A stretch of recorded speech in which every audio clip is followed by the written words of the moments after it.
This is not the church of Joseph Smith.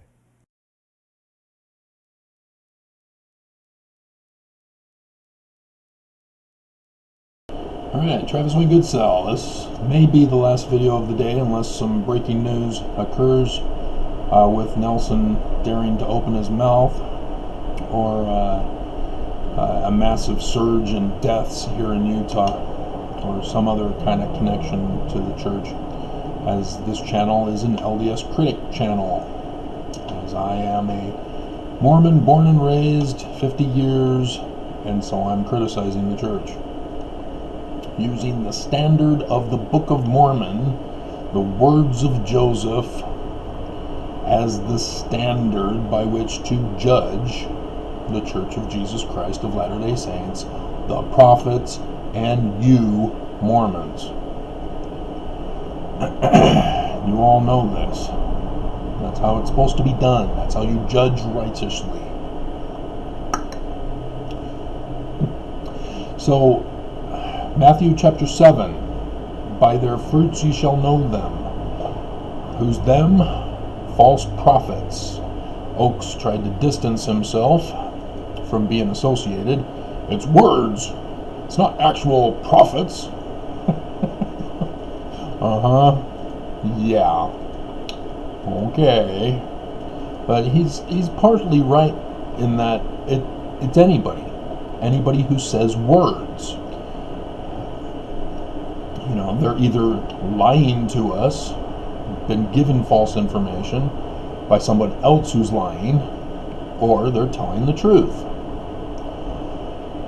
And he's right, Oakes is right, that you're not supposed to judge by the outward appearance of someone wearing sheep's clothing or a sheepskin coat. But yeah, that's the point, is that false prophets are wolves, they're liars, they're deceivers, and they purposely destroy with their lies. You know, like, say, if we were to have a president some distance in the future, hypothetically speaking, of course, who constantly lied to the public, you know, racked up a record number of 16,000 lies plus in his presidency, in his first term as president, and called the news the fake news media, and called the government that was protecting America the deep state, and firing everybody, and taking money away from the health department, and setting up a scenario where a pandemic would actually destroy America. Because obviously that wouldn't happen today, would it? And so it's a hypothetical for some distant future. And so, why isn't our government preparing for this future event? Yeah, you guys all understand very clearly what I'm talking about. And so, yes, this applies to anybody's words. And you will know them by the consequences of their words. If we have such a hypothetical president, some distant future, talking about a drug to take for such a virus that would occur, and instead it causes death because it hasn't been proven to actually cure and let alone treat the symptoms of the particular virus that would be brand new. It would be stupid to listen to his words. It would have deadly consequences. Likewise, do we have deadly consequences when we have a president of the Church of Jesus Christ of Latter-day Saints who's a medical doctor and says, however, I'm a man of faith. And so to cure this coronavirus, as a medical doctor, we're going to hold a fast at the end of the week after the big bombshell deaths occur. The first one didn't work, so we're going to do a second one after everybody's dead. And it'll cure the virus. By their words, and the consequences thereof, we shall know false prophets. During conference, we heard them speak words, rewriting church history. Ballard, especially. Go back, listen to his words with your Joseph Smith history, and compare what he's saying with what the text is saying of Joseph's words. Even though it was rewritten by Willard Richards after Joseph died, but it's the official canon of our church. Compare the two. By their words we shall know a false prophet, and the consequences of what Ballard purposely left out, and what he altered even. I went over this in the conference talks, but I'm going over it again with you with the specific focus of wolves in sheep's clothing. Then, Nelson, despite the coronavirus and the welfare needed to the church, which Mormons all believe is Zion, instead of taking care of the welfare of Zion, Nelson was more concerned about temple numbers, establishing new temples around the world. 8 new temples. By their words and the consequences of those words, we shall know a false prophet. When they are more concerned with numbers and stats and emphasizing we have more than 16 million. Let me take a quick pause to see if they've updated that yet. They haven't yet.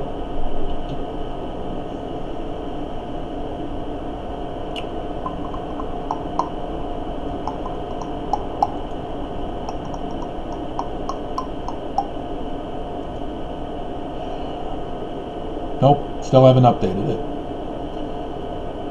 I doubt they're going to, I'd imagine, because they were humiliated with the leaks that came out about how they've got lower numbers.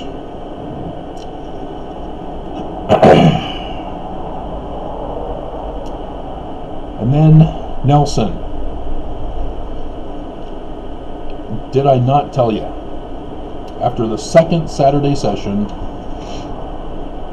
I said, you know, I used to talk to my second ex about what if Nelson presented Lucifer at General Conference? Would you still trust the church? And she dismissed it as ridiculous. He would never do such a thing. And I told you guys for that video commentary at the end of the second session, I hope he doesn't pull that kind of a stunt. I really don't. But he's hinge pointing the church. He's taken it in a completely new, different direction. And what is it going to take for Mormons to recognize and wake up to what's going on? I hope he doesn't present Lucifer in conference, but I'm concerned. You know, I was thinking he was going to do it Sunday.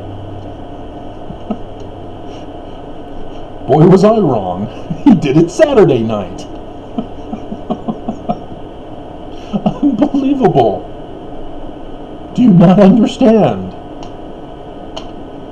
The new symbol, because a symbol is never the thing, it's an idol.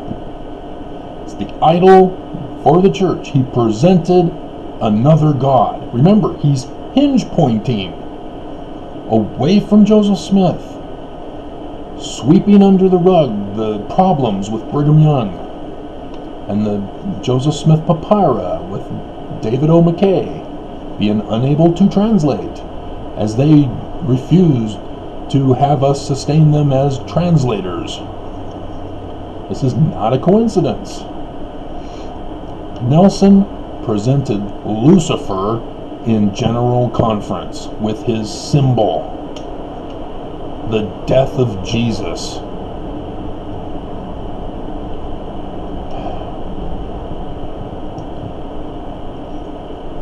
And that's when the fast is. When Jesus died. That's Christmas.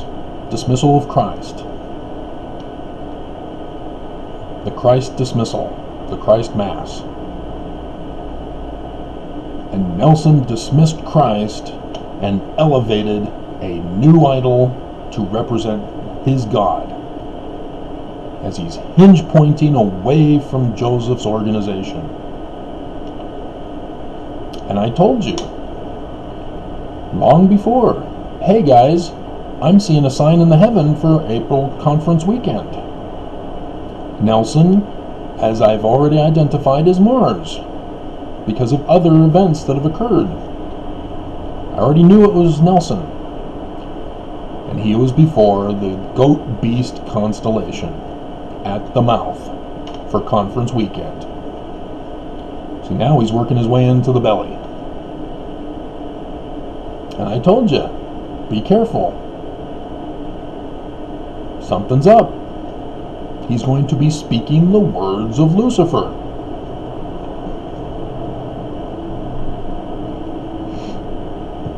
Wolf in sheep's clothing. And I warned you Mormons, hey, you guys are by Atlas, the star Atlas in Taurus. The bull, you know, Aaron raised a golden calf for the Israelites to worship. The image of the Israelites, the golden calf, as the symbol for their God. Constantine also, when I did this video, the Cairo, the sign in the heaven, that became the symbol of Christianity for his new God. And that's what Nelson did.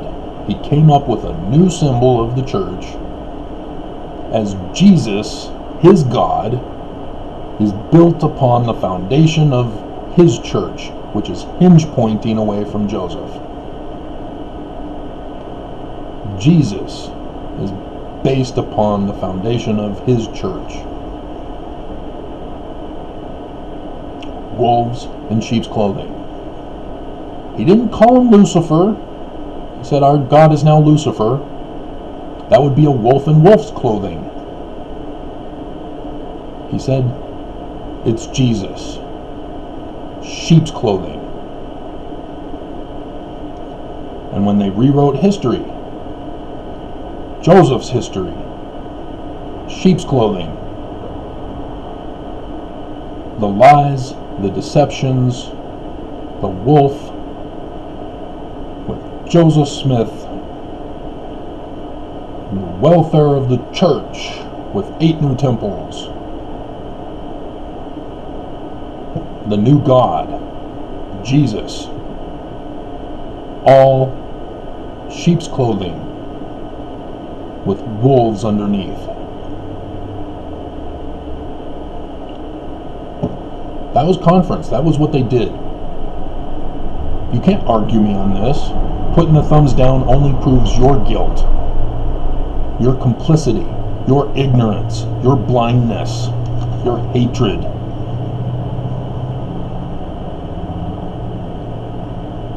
Wolves in sheep's clothing. And Oaks told you, ordered you to identify the consequences of people's words, to identify false prophets. I just did this video that way. What about you, Mormons? What about you? What did you do to obey your prophets?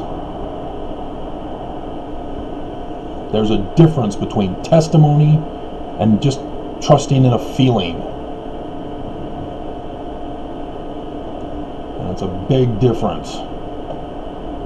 Because nobody can tell me that I'm wrong. Because I followed the pattern in the Book of Mormon. That's my standard for judging the prophets this conference weekend. Wolves in sheep's clothing, not wolves in wolves' clothing. You don't judge me by my outward appearance. You don't judge the prophets by their outward appearance, because they're dressed like sheep. They're in the position of authority, as Oakes called it. Don't judge them by their position or their outward appearance. Judge them by the consequences of their words. And I just went over in great detail how to do that.